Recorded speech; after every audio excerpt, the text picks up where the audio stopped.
나는 전능하신 아버지 하나님 천지의 창조주를 믿습니다. 나는 그의 유일하신 아들 우리 주 예수 그리스도를 믿습니다. 그는 성령으로 잉태되어 동정녀 마리아에게서 나시고 본디오 빌라도에게 고난을 받아 십자가에 못 박혀 죽으시고 장사된 지 사흘 만에 죽은 자 가운데서 다시 살아나셨으며 하늘에 오르시어 전능하신 아버지 하나님 우편에 앉아 계시다가 거기로부터 살아있는 자와 죽은 자를 심판하러 오십니다. 나는 성령을 믿으며 거룩한 공교회와 성도의 교제와 죄를 용서받는 것과 몸의 부활과 영생을 믿습니다. 아멘.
어제나 오늘이나 장차올 미래에도 변함없이 우리를 사랑하시는 하나님 아버지, 감사와 찬양을 드립니다. 그 사랑에 감사하여 오늘 우리가 함께 모여 하나님께 예배를 드립니다. 우리의 예배를 기뻐 받아 주옵소서. 하나님의 변함없는 사랑에도 불구하고 감사하지 못하고 불평과 불만으로 사는 우리의 모습을 봅니다. 마치 하나님 없이 사는 우리 일상의 모습은 믿지 않는 사람과 같이 하나님을 욕하며 교회를 원망하고 있습니다. 우리를 불쌍히 여기시어 용서하여 주옵소서. 우리가 깨닫지 못하는 많은 죄들도 깨닫게 하시어 흰눈같이 되게 하여 주옵소서. 오늘도 우리가 주의 말씀을 듣기 위하여 이 자리에 왔습니다. 말씀을 준비하신 사랑하는 목사님, 하나님께서 강건하게 하옵소서. 오늘 주의 종을 입술을 통하여 선포되어지는 말씀을 통하여 우리 자신을 돌아보며 새 힘을 얻고 한 주간도 주 안에서 승리하는 삶이 되게 인도하여 주옵소서. 또한 새해를 앞두고 기도로 준비하는 가운데 있사오니 하늘의 지혜를 허락하시고 주의 종을 통하여 우리 교회가 하나님의 마음은 시원케 하며 이웃에게는 주의 사랑을 나누는 교회가 되게 하여 주옵소서. 교회를 위하여 함께 사역하는 부교육자들에게도 같은 은혜를 허락하시어 하나님 나라를 이루어 나가기에 부족함이 없도록 지혜와 능력을 더하여 주옵소서. 하나님께 찬양드리는 시온 찬양대의 찬양을 홀로 받아 주옵소서. 지금은 다 함께 드리지는 못하지만 하루빨리 다 함께 모여 큰 소리로 찬양드리는 날이 속히 오게 하옵소서. 사랑하는 하나님 아버지, 교회를 위하여 기도합니다. 올해는 코로나로 인하여 우리가 함께 모여서 예배드리지 못하고 모임과 봉사도 하지 못하였습니다. 그럼에도 불구하고 우리를 사랑하시어 교회의 참된 모습으로 서로를 위하여 기도하며 힘들어하는 선교지와 교회들에게 우리의 작은 정성을 드리게 하심에 감사를 드립니다. 비록 작은 것이지만 우리의 정성을 다하여 드렸사오니 오병이어의 역사가 나타나게 하옵소서. 모이지 못한 가운데도 불구하고 성도들을 살핀 각 부수의 임원들과 사랑방의 리더와 헬퍼들의 수고를 기억하여 주옵소서. 이제 내년에 수고할 임원들을 위하여 기도하오니 그들의 수고가 헛되지 않게 하시며 피곤치 않게 새 힘을 허락하여 주옵소서. 지금은 생각지도 못한 질병으로 혼란 가운데 있습니다. 일상의 평범함이 평범한 것이 아니라 하나님의 은총이며 은혜임을 깨닫습니다. 마음껏 찬양하며 기도하였던 시간이 있었습니다. 그러나 코로나로 인하여 그렇게 하지 못하여 안타까워하며 하루빨리 그날이 오기만을 기다렸지만 지금 우리는 나약하여 편안함에 젖어서 기도하지 못하고 찬양하지 못하고 섬기지 못하는 것이 당연하게 생각하게 되었음을 고백합니다. 다시 오후 예배와 심야 기도회가 시작되었습니다. 하나님 아버지, 다시 우리의 마음속에 하나님을 향한 첫사랑의 뜨거움을 허락하시어 뜨겁게 찬양하며 나라와 교회와 가정과 나 자신을 위하여 기도하게 하옵소서. 결실의 계절입니다. 한 해를 돌아보면 우리에게 허락하신 하나님의 은혜가 너무 많음을 알게 됩니다. 우리의 마음 가운데 감사의 삶이 넘쳐나게 하시옵소서. 나라를 위하여 기도합니다. 자기의 생각과 다르면 잘못되었다고 생각하여 둘로 나누어져 서로를 비방하고 있습니다. 하나님의 뜻은 둘이 아니라 하나임을 압니다. 불쌍히 여겨주시고 욕심이 아니라 나라와 국민을 향하여 사랑으로 하나가 되게 하여 주옵소서. 서로 협력하여 더 발전하는 나라로 삼아 주옵소서. 날씨가 추워집니다. 올해는 더 많은 질병으로 우리를 힘들게 한다고 합니다. 사랑하는 성도들, 하나님께서 건강 지켜주시고 지금 병중에 있는 성도들은 주님께서 친히 신방하시고 위로하여 주옵소서. 나라를 지키는 주의 청년들 건강을 지켜주시고 군에서도 하나님과 함께하는 시간들을 갖게 되게 하여 주옵소서. 사랑하는 주의 자녀들에게도 함께하시고 어려서부터 주의 말씀으로 잘 자라나게 하여 주옵소서. 위하여 수고하시는 교육자들과 선생님들의 수고도 기억하시고 헛되지 않게 하옵소서. 오늘 드려지는 모든 예배 가운데 하나님 홀로 영광받아 주옵소서. 모든 것 감사드리며 예수님의 이름으로 기도드립니다. 성경 말씀은 사무엘상 24장 4절에서 7절 말씀, 구약 성경 449면에 있습니다. 우리 같이 한 목소리로 하나님 말씀을 받들어 읽겠습니다. 시작. 다윗의 사람들이 이르되 보소서, 여호와께서 당신에게 이르시기를 내가 원수를 내 손에 넘기리니 내 생각에 좋은 대로 그에게 행하라 하시더니 이것이 그날이니이다 하니 다윗이 일어나서 사울의 겉옷자락을 가만히 베니라.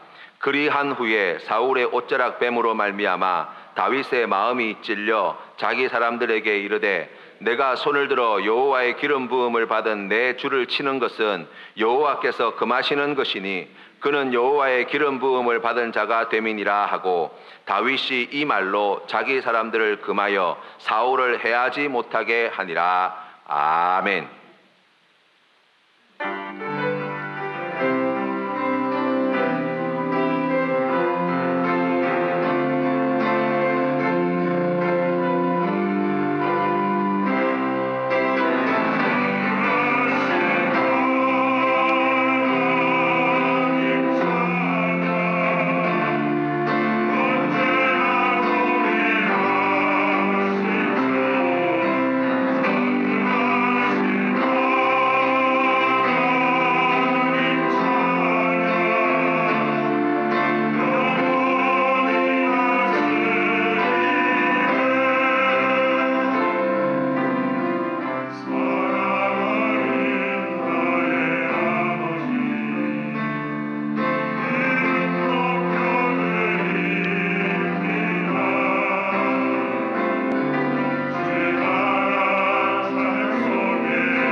귀한 찬양 감사합니다. 예, 우리가 다음 주일은 추수감사주일로 지킵니다. 해마다 우리가 하나님 앞에 기쁜 감사로 영광을 올려드리지만 특별히 올해 드리는 감사는 더 특별하지 않을까 기대가 됩니다.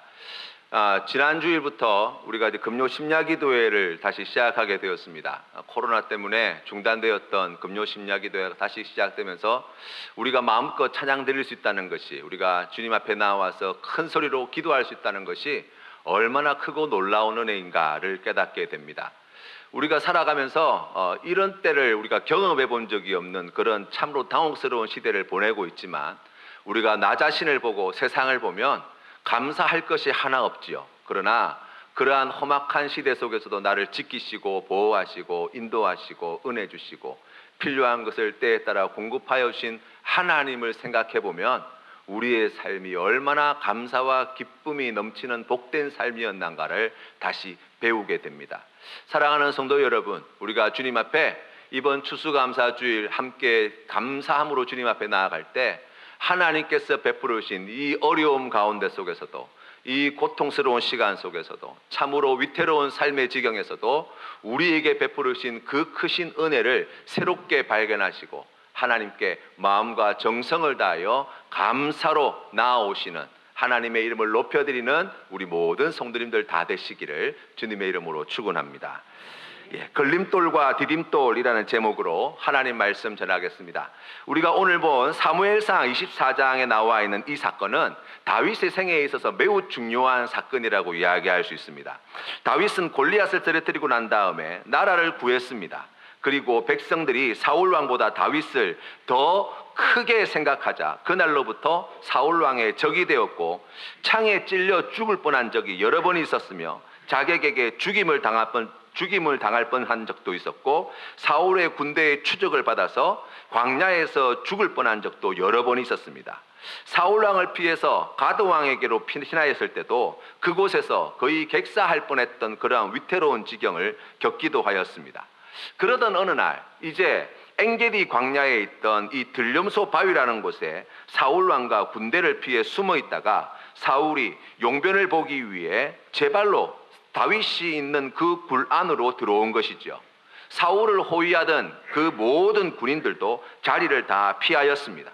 다윗의 일행 눈앞에 지금 사울 왕이 무장을 해제하고 옷을 벗어놓은 채 그렇게 볼일을 보고 있다는 거예요. 드디어 자신을 그렇게 죽이려고 하는 사울 왕을 이제 제거해 버릴 수 있는 두 번 다시 없을 기회가 온 것입니다. 다윗이 따르는 자들이 다윗에게 이러한 상황 속에서 이렇게 말합니다. 4절 말씀해 보니까, 보소서 여호와께서 당신에게 이르시기를 내가 원수를 내 손에 넘기리니 내 생각에 좋은 대로 그에게 행하라 하시더니 이것이 그날이니이다 라고 이야기를 하고 있어요. 이 말씀은 조금 더 정확하게 이야기하면, 블레셋 사람들이 그일라 땅을 칠 때에 하나님 앞에 그 뜻을 묻자 하나님께서 다윗에게 이 블레셋을 치라고 하시면서 주신 말씀이에요. 그런데 지금 이 상황이 이 말씀에 너무나 딱 들어맞는 것처럼 보였다는 거예요. 그래서 인간적으로 생각해 보면 다윗은 할 말이 있습니다. 그렇죠. 내가 그래도 이 정도 내가 도망 다니고 이 정도 죽을 뻔한 일들을 겪었고, 이 정도 내가 광야에서 고생하고 이만큼 참고 내가 이만큼 그렇게 돌아다녔으면 누구에게라도 그래도 떳떳하게 인간적으로 사람이 할 도리는 다 했다라고 이야기할 정도가 되지 않겠냐라고 생각할 수 있습니다. 그리고 세상 사람들이 다윗이 얼마나 훌륭한 사람인지도 이미 다 알고 있습니다. 이제 사울왕을 죽이고 이스라엘의 왕자에 오르는 것은 그리 어려운 일처럼 여겨지지 않는 바로 그 자리에 서게 된 거예요. 그런데 다윗은 사울왕을 죽이지 않습니다. 오히려 사울왕에게 자신이 사울왕을 죽일 수 있었다는 사실을 보여주기 위해 옷자락 끝을 잘라낸 것에 괴로워하는 다윗의 모습을 보는 거예요. 그리고 자신이 사울왕을 죽일 수 없는 이유를 6절 말씀에 이렇게 고백합니다. 내가 손을 들어 여호와의 기름 부음을 받은 를 치는 것은 여호와께서 금하시는 것이니 그는 여호와의 기름 부음을 받은 자가 됨이니라 하고 자기 사람들을 금하여 사울을 해하지 못하게 했다고 말씀하고 있어요. 우리는 이 사건을 읽으면서 다윗이 하나님을 경외하고 사울 왕에게 충성을 다하는, 그리고 사울 왕을 존중하게 여겼던 다윗의 모습들을 우리가 발견할 수 있습니다. 사울을 죽이고 바로 이스라엘의 왕이 될 수 있는 기회를 하나님을 경외하는 마음에서, 또 다윗이 사울 왕에게 충성하는 마음에서 그 모든 기회들을 내려놓고 하나님의 뜻에 순종하였다라고 우리가 읽을 수 있습니다. 그래서 하나님께서 이 다윗을 축복하셔서 이 다윗이 이스라엘 역사상 가장 훌륭한 그러한 왕이 되었다. 하나님의 마음에 합한 그런 훌륭한 왕이 되었다. 그런 훌륭한 왕이 될 만한 충분한 자격을 갖추었다라고 우리가 생각할 수 있습니다. 그런데 여러분, 만약 그런 이야기였다면 이후에 전개될 이야기가 어떤 것일까요? 우리도 다윗처럼 이렇게 착하게 살고 하나님을 잘 경외하면 하나님께서 다윗을 높여주셨던 것처럼 우리를 높여주시고 우리에게 복과 은혜를 베풀어 주실 것이다. 이렇게 우리가 결론을 내릴 수 있습니다. 그렇다면 여러분, 질문을 하나 드려보겠습니다. 정답을 한번 맞춰보시기를 바랍니다. 여러분, 오늘 말씀에 나오는 다윗과 사울 중에 여러분은 누가 좋습니까? 마음속에서 아마 여러분이 나름대로 답을 내신 줄로 압니다. 당연히 많은 분들이 다윗을 좋아할 거라고 짐작할 수 있습니다. 그렇다면 이런 질문은 어떨까요? 여러분은 오늘 말씀에 나오는 다윗처럼 살고 싶습니까? 아니면 사울왕처럼 살고 싶습니까? 아마 많은 분들은 사울왕처럼 살고 싶지 않습니다. 저는 다윗처럼 살고 싶습니다. 라고 이야기할 것입니다. 그런데 여러분, 우리가 그렇게 자신 있게 이야기할 수 있는 근거가 있지요. 그게 무엇입니까? 그들의 말로를 우리가 알고 있기 때문이에요.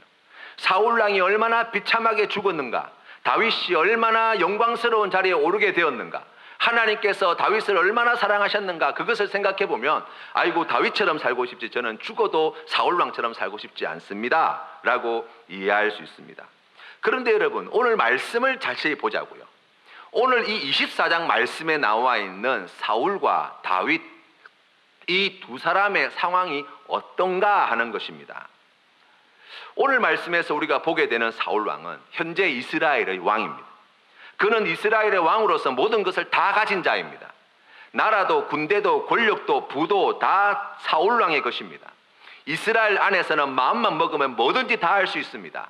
사람을 죽이고 살리는 일이 사울왕 손에 있습니다. 사람을 높이고 끌어내리는 그 모든 권한이 사울왕에게 있다는 거예요. 그에 비해서 다윗은 어떻습니까? 다윗은 아무것도 가진 것이 없는 인생이라고 할 수 있습니다. 고난의 연속이요, 사울왕과 그의 군대를 피해 늘 도망 다녀야만 합니다. 언제 죽을지 모를 알 수 없는 위협 속에서 하루하루를 근근히 버티며 살고 있는 거예요. 게다가 고향을 떠나서 척박한 그 광야 돌산에서 세상의 낙오자들과 소외당한 자들과 박해당한 자들을 400명씩이나 거닐고 있습니다. 이들은 거의 산적대라고 해도 사실은 뭐 과한 말이 아니라 이렇게 이야기할 수 있을 정도로 거의 오합지졸에 가까운 사람들이 모여 있다고 할 수 있습니다. 이들의 우두머리로서 다윗이 져야 할 짐이 결코 작지 않았을 것입니다.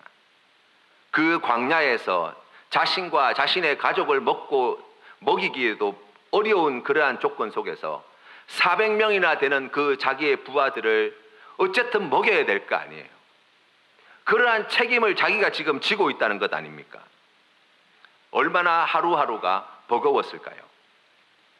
오늘 다시 말씀으로 돌아가 본다면 모든 것을 다 가진 사람이 아무것도 가지고 있지 않는 사람을 시기하여 집요하게 괴롭히고 못살게 굴어서 가족 전체가, 그리고 함께하는 무리 전체가 큰 두려움과 고통 속에서 살고 있는데, 아무것도 가진 것이 없는 사람이 모든 것을 다 가진 사람을 용서하고 살려주었다는 이야기예요. 이걸 오늘날의 이야기로 가져와서 이야기를 하나 지어본다면 이렇게 풀을 수 있습니다. 엄청나게 비싼 그 외제차, 벤틀리 같은 차들을 몰고 다니는 사람이 부주의하여서 낡은 경차의 범퍼를 긁었는데, 이 경차 차주가 괜찮다고, 이거 내가 다 수리하겠다고, 이거 내가 할 테니까 걱정하지 말고 안심하고 돌아가시라고 이야기했다는 거예요. 사업한다고 아버지의 재산을 다 가져간 아주버님이 이민을 떠나시겠다는 거예요. 떠나시는데 연로하신 아버지를 모시고 갈 수 없다는 거예요. 그래서 쥐뿔도 가진 것 없는 남편에게 아버지를 잘 복양하라고 이야기하는데, 이 속 없는 남편은 형님 가셔서 아무 걱정하지 말고 열심히 일하셔서 성공하시라고 오히려 축복을 하고, 그리고 아버지를 집으로 모셨다는 거예요. 여러분, 만약 여러분의 삶의 자리가 그와 같다면, 여러분 주변에 여러분이 사랑하는 사람이 그러한 삶을 살아가고 있다면, 여러분 그러한 삶을 살고 싶은가라는 거예요. 성경 말씀을 가지고 오늘 이 사울과 다윗의 관계를 조금 풀어보면 이렇게 이야기할 수 있어요. 마태복음 5장 39절 말씀에 이렇게 나와 있습니다. 나는 너희에게 이르노니 악한 자를 대적하지 말라. 누구든지 내 오른뺨을 치거든 왼편도 돌려대며, 또 너를 고발하여 속옷을 가지고자 하는 자에게 겉옷까지도 가지게 하며, 또 누구든지 너로 억지로 오리를 가게 하거든 그 사람과 심리를 동행하고, 내가 내게 구하는 자에게 주며 내게 꾸고자 하는 자에게 거절하지 말라. 아멘. 오늘 이 말씀의 상황과 이 말씀을 같이 연결해서 이야기해 보면 이렇게 이야기할 수 있어요. 너희에게 이르노니 악한 사울 왕을 대적하지 말라. 모든 것을 다 가지고 있는 사울 왕이 다윗 너의 오른편 뺨을 치거든 왼편도 돌려대 주어라. 또 사울 왕이 너를 고발하여 속옷을 가지고자 하거든 너는 겉옷까지도 내어 주어라. 사울 왕이 너로 하여금 오리를 억지로 가자고 하거든 아무것도 가진 것 없는 다윗 너는 심리를 함께 가주어라. 사울 왕이 너에게 구하는 것이 있으면 주저하지 말고 주어라. 사울 왕이 너한테 꾸고자 하는 것이 있다고 한다면 가진 것 없는 다윗 너는 거절하지 말고 내어 주어라 라는 이야기예요. 어떻습니까, 여러분? 여러분 그러한 삶을 살고 싶습니까? 그러한 인생이 탐이 나십니까?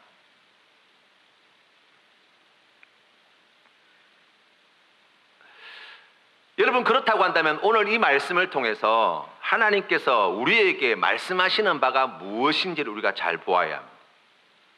먼저 우리가 생각해 보는 것은 이 두 인생의 근본적인 차이점이 어디에서 말미암느냐는 거예요. 사울 임금의 인생과 다윗의 인생의 근본적인 차이는 무엇이냐? 무엇이 이 두 사람의 인생의 차이를 만들어내냐를 우리가 먼저 생각해 볼 수 있습니다. 사울 왕은 모든 것을 다 가졌다고 말씀드렸습니다. 이에 반해 다윗은 고난은 둘째치고 아무것도 가진 것 없이 하루하루가 정말 위태롭기 그지없는 그러한 인생길을 걸어간다고 할 수 있습니다.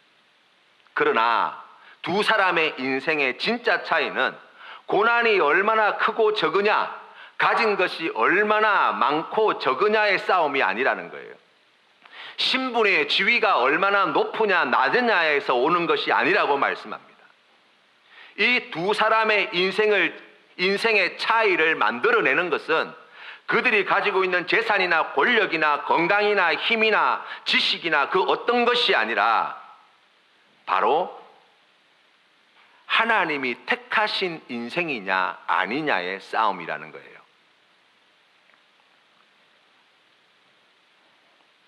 하나님께서는 오늘 이 말씀을 통하여서 우리에게 들려주시는 음성이 바로 하나님께서 택하신 성도들을 다윗과 같이 인도하시겠다는 거예요.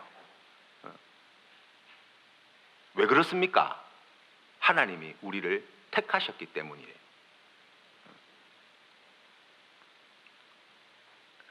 그런 인도함을 받은 사람이 다윗이고, 하나님의 택함을 받은 다윗이 하나님께로부터 버림받은 이 사울 왕을 살려주고 용서하여 주고 그렇게 했다는 거예요.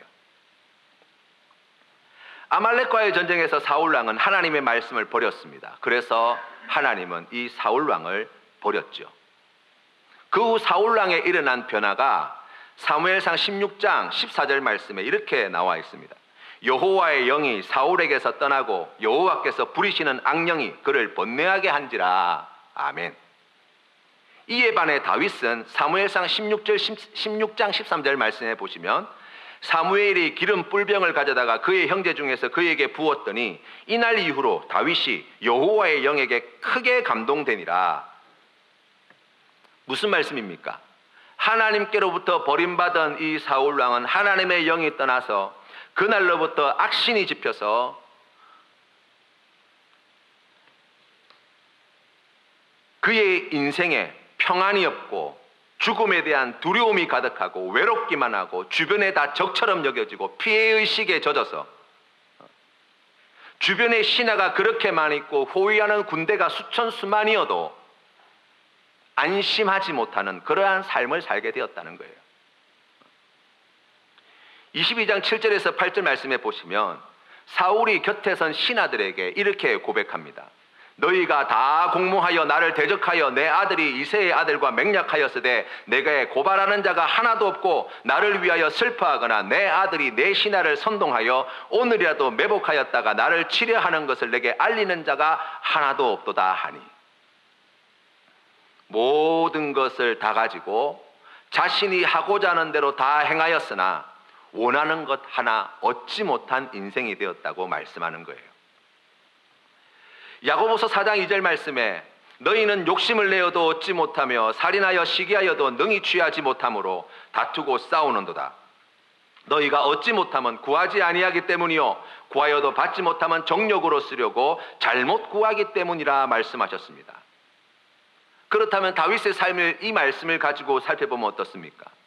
그는 많은 권력을 가지고 있었고 이스라엘의 최고의 자리, 그 왕위에 올랐던 사람이고 모든 것이 자기의 뜻대로 할 수 있는 그러한 힘을 가지고 있었고 그가 가지고 있는 부유함과 그것은 이스라엘의 그 어떤 사람보다 더 크고 많은 것을 가졌다고 이야기할 수 있습니다. 그럼에도 불구하고 그는 하나님께 버림받을 때에 욕심을 내어도 얻지 못하며 자기가 원하는 것을 얻기 위하여 살인하고 시기하고도 또 다투고 싸우고도 원하는 것 하나 마음대로 차지하지 못했다라고 말씀하고 있는 거예요. 그러면 다윗은 무엇을 이야기합니까?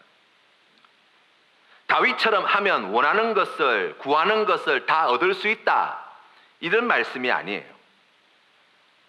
성경 말씀에 보시면 하나님께서 다윗에게 왕위를 주시겠다고 하신 것은 사무엘상 16장에 나와 있어요. 그런데 다윗이 왕좌에 오른 것은 사무엘하 3장이에요. 그 중간에 하나님의 약속의 말씀을 받고 실제로 다윗이 왕위에 오르기까지의 삶을 돌이켜보면 그의 삶은 참으로 험악한 세월들을 보내었다라고 이야기할 수 있습니다. 다윗이 하나님을 경외하고 사울왕을 존중한 것이 왕위를 차지할 자격으로 여겨진 것이 아니라는 거예요. 사울을 용서하고 살려주었기 때문에 그래서 다윗이 이스라엘의 왕이 되고 하나님께 큰 복을 받고 그래서 이스라엘 역사상 가장 훌륭한 왕으로 하나님의 마음에 합한 왕으로 인정받게 되었다, 이런 이야기가 아니라는 거예요.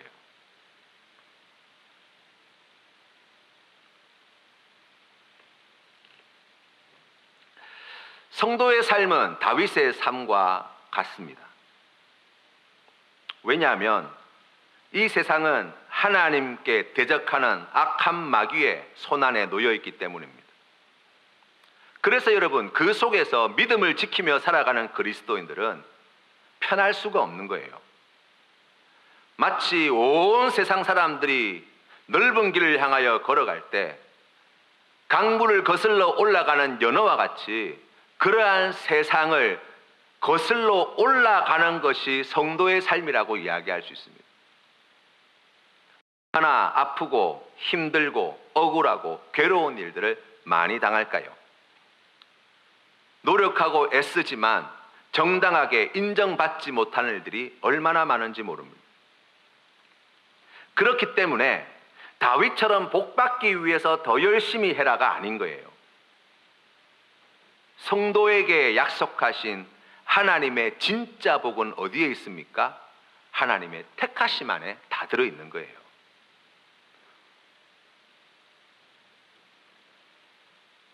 그런 삶이 하나님의 통치하심과 하나님의 주권을 드러내며 하나님의 뜻을 이루어 내기 때문입니다.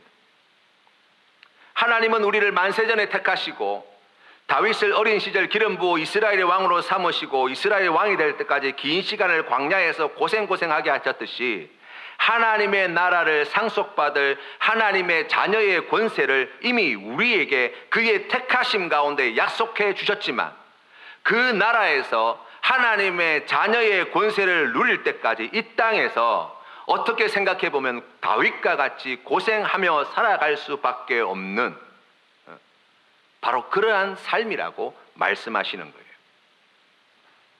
그러나 그것이 다입니까? 아니에요. 고린도후서 4장 6절 말씀에 사도 바울은 이렇게 고백합니다. 어두운 데에 빛이 빛이라 말씀하셨던 그 하나님께서 예수 그리스도의 얼굴에 있는 하나님의 영광을 아는 빛을 우리 마음에 비추셨느니라. 우리가 이 보배를 질그릇에 가졌으니 이는 심히 큰 능력은 하나님에게 있고 우리에게 있지 아니함을 알게 하려 함이라. 무슨 말씀입니까? 우리의 인생은 질그릇이라는 것을 명심하십시오. 다윗과 같이 아무것도 가진 것 없이 사울왕에게 빼앗기고 추적당하고 살해의 위협을 당하고 고난과 고통 가운데 하루하루가 버거운 그러한 인생을 살아가는 것, 바로 그게 성도의 삶이라는 거예요. 하나님께서는 그러한 인생의 그릇에 무엇을 약속하십니까? 말씀에 나와 있는 것처럼 우리 안에 이 보배를 담으시겠다는 거예요.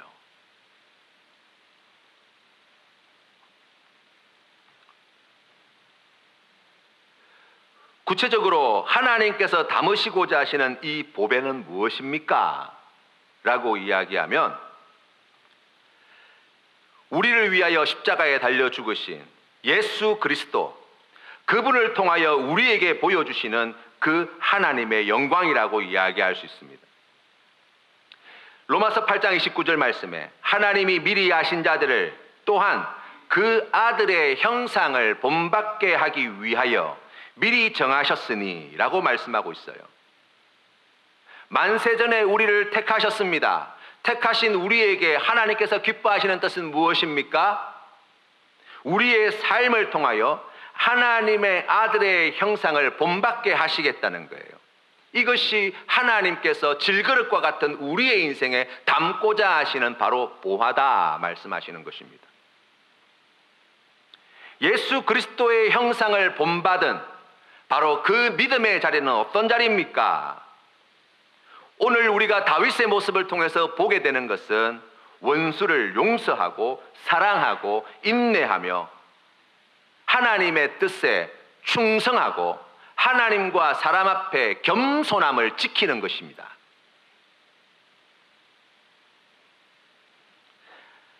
사랑으로 우리에게 있는 귀한 것을 나누고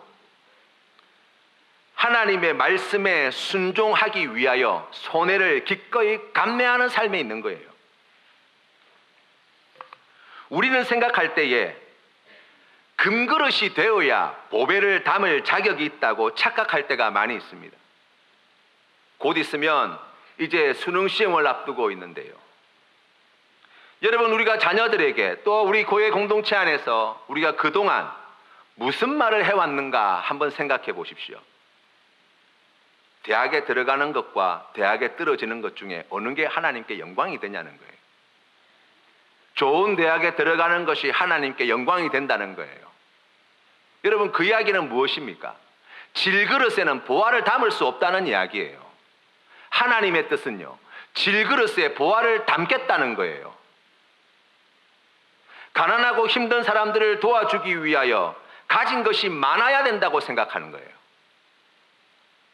그것이 먼저 되어야 된다고 우리는 착각할 때가 많이 있어요.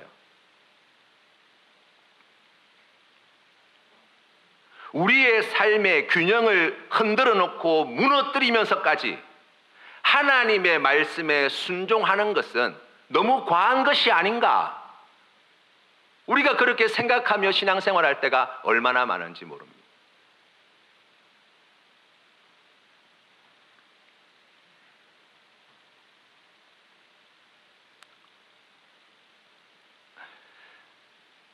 원수를 사랑하는 것, 인내하는 것, 자비를 보여주는 것, 오래 참는 것, 친절함과 부드러움을 잃지 않는 것, 하나님의 뜻에 충성하는 것, 하나님과 사람 앞에 겸손하는 것, 바로 예수 그리스도의 형상이요. 하나님께서는 그것을 질그릇과 같은 아무것도 가진 것 없고 세상에서 고난당하고 고초당하고 쫓겨다니고 위태롭기 그지없는 우리의 삶 속에 담아내시겠다라고 말씀하시는 거예요.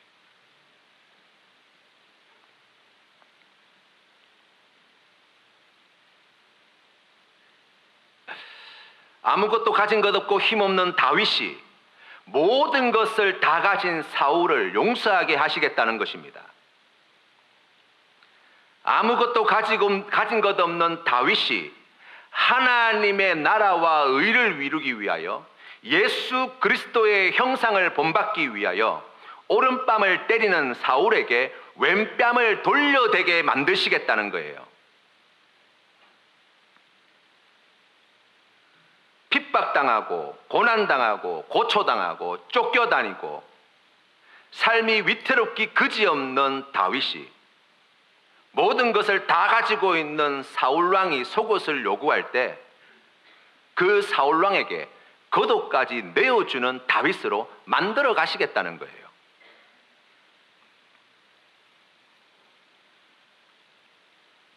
나를 박해하는 자를 위하여 기도하는 다윗으로 만들어내시겠다는 거예요.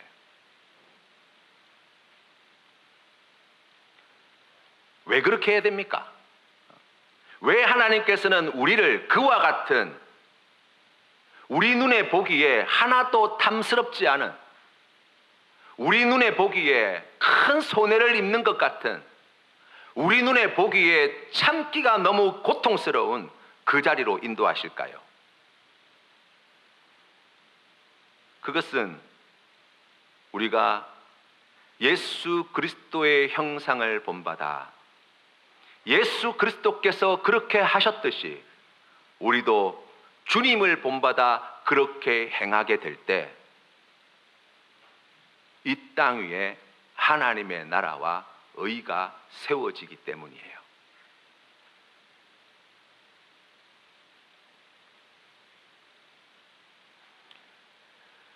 로마서 8장 28절 말씀에 우리가 알거니와 하나님을 사랑하는 자 곧 그 뜻대로 부르심을 입은 자들에게는 모든 것이 합력하여 선을 이루느니라 말씀하십니다.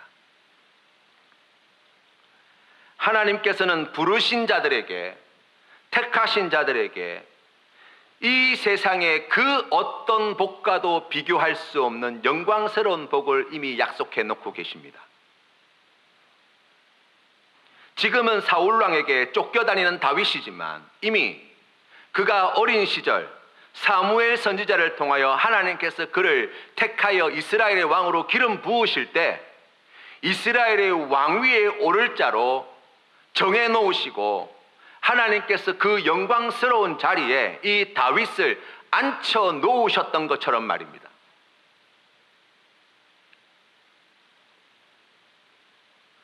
우리가 다윗과 같이 이와 같은 귀한 일을 감당하는 것은 하나님께 더 큰 복을 받아 누리기 위함이 아니라는 거예요. 이미 받았어요. 하나님은 이미 주셨습니다. 그것을 이루실 거예요. 그 복을 받은 우리가 주님께서 그 일을 이루실 때까지 하나님의 나라의 자녀로, 그 나라의 상속자로서 우리가 이 땅 가운데 하나님의 자녀로서 하나님의 나라와 의를 위하여 예수 그리스도의 형상을 본받는 삶을 살라고 말씀하시는 거예요. 그 나라의 삶을 꿈꾸라고 말씀하시는 것입니다.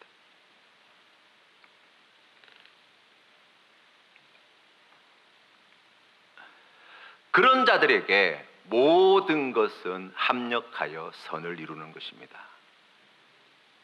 가난도, 원수도 질병도 뜻대로 일이 되지 않는 그러한 실패와 좌절도 하나님께서 기뻐하시는 그 놀라운 일을 이루실 바로 그 선한 일을 만들어내시는 디딤돌이 되어진다고 말씀하시는 거예요. 다윗의 인생에 있어서 사울 왕이 그러하였습니다. 자기를 수없이 죽이려고 하고 그렇게 발부둥치는 사울 왕이었지만 이 다윗은 그 사울의 심한 박해와 살해의 위협과 사울 왕을 피해 쫓겨다니는 그 귀한 삶을 통하여서 자신을 지키시고 보호해 주시는 분이 군대에 있는 것이 아니라 왕의 권력에 있는 것이 아니라 하나님께 있음을 배웠습니다. 자신을 먹이시는 분이 척박한 광야에서 내일을 기약할 수 없는 그 험악한 세월 속에서 자신을 먹이시는 분이 사람의 부요함에 있는 것이 아니라 하나님께 있음을 배웠어요. 그것을 통하여 선을 만들어내시는 하나님의 은혜를 누리게 된 것이죠. 더욱 주님을 사랑하는, 더욱 하나님의 마음에 합한 믿음의 사람으로 나아가는데 하나님께서 그 모든 것을 선하게 사용해내신 거예요. 그렇다고 한다면 이 말씀을 거꾸로 우리가 읽어보면 이렇게 이야기할 수 있어요. 하나님의 택함을 받지 못한 자들에게는 모든 것이 합력하여 사망을 이룬다는 거예요. 사울왕은 왕좌도 가지고 있었고 권력도 가지고 있었고 강력한 군대도 가지고 있었고 주변에 수많은 신하들도 가지고 있었고 막대한 부를 가지고 있었고 건강을 가지고 있었고 자녀들도 가지고 있었고 이스라엘에서 이 사울왕보다 더 많이 가진 자가 아무도 없었습니다. 그런데 하나님께 택함 받지 못한 자들에게 그 모든 것들은 합력하여 멸망의 길로 인도하는 것이 되었어요. 우리의 인생에 진짜 거침돌은 무엇입니까? 우리의 인생에 진짜 장애물은 무엇이냐고요? 우리가 이 땅에서 무엇을 가지지 못한 것이 우리 인생의 문제가 아니에요. 오늘 주신 하나님의 말씀을 우리가 귀 기울여 들읍시다. 우리를 만세전에 택하신 하나님께서 이미 우리에게 복을 주셨고 그 귀한 믿음의 길로 인도할 때 모든 것을 합력하여 선을 이루시는 하나님의 경륜과 지혜와 섭리하심을 우리가 이 땅 가운데 누리며 살아가는 성도임을 명심하십시다. 우리의 이 질그릇만도 못한 초라하기 그지없고 아무것도 자랑할 것이 없는 우리의 인생이지만 이 인생 가운데 하나님께서 택하신 우리의 삶의 자리에 바로 이 보배로운 것을 담기를 기뻐하시고 그것을 통하여 하나님의 나라와 의를 이루기를 원하시는 아버지 하나님을 주목하여 바라보시는 믿음의 성도님들 되시기를 바랍니다. 그리하여서 우리의 인생에 하나님께서 예비해 두신 그 모든 은혜의 디딤돌, 원수들도 은혜의 디딤돌이요 가난도 축복의 디딤돌이요 우리의 질병도 하나님께 주시는 복을 받는 디딤돌이 되어지는 그와 같은 복된 성도로 사시는 우리 모든 믿음의 권속들 다 되시기를 주님의 이름으로 축원합니다. 함께 기도드리겠습니다. 사랑이 많으신 하나님 아버지, 은혜를 감사합니다. 오늘 주시는 말씀을 통하여 하나님의 그 기쁘신 뜻을 다시금 배웁니다. 우리를 만세전에 택하실 때 우리에게 주신 이 세상의 그 어떠한 영광과도 비교할 수 없는 하늘의 영광을 약속하여 주시고 그것을 기필코 주시고야 마시는 아버지 하나님의 그 크신 사랑을 다시 깨닫습니다.